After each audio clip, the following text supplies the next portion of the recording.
One of several federal agencies targeted for cuts by the federal government is the Institute of Museum and Library Services. It provides critical funding for libraries in Oregon, including in more than a dozen rural counties that depend on services to stay connected. Fox 12's Dylan Scott spoke with two library directors regarding these potential cuts.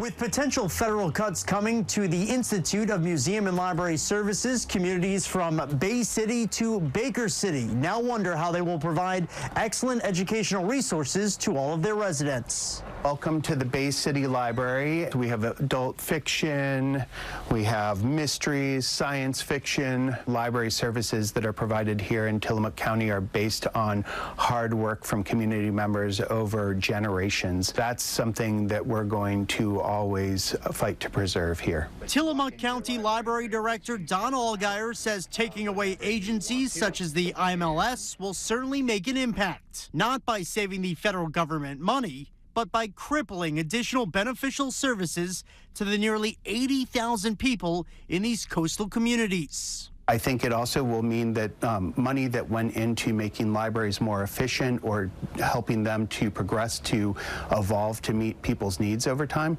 that money won't be there in the same way. And that's a real challenge if we're talking about having really efficient, really effective government services such as libraries that are going to meet the needs of a world which we know is rapidly evolving. In many rural areas, the need is especially great.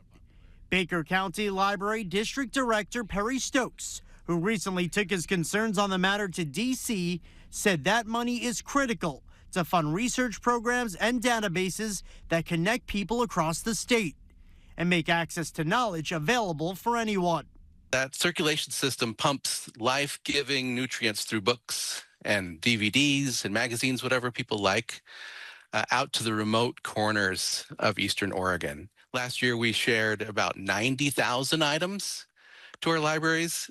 That's across 15 counties. The longtime educational advocate says smaller library systems are doing what they can to raise money as support is threatened, while cautioning the Trump administration about the long-term ramifications these decisions could have on the younger populations. And if we're seriously concerned about competing with screen time and enhancing kids' reading ability, which is strongly associated with overall success in life, now is definitely not the time to decrease access to books and have the nation send a message that reading is not worth the investment. So it's very short in that time frame, and so we're waiting for that to go through. In the meantime, Oregon Attorney General Dan Rayfield is among 20 AGs fighting to block this administration from removing the agency and the essentials it provides libraries from the plains to the Pacific Ocean.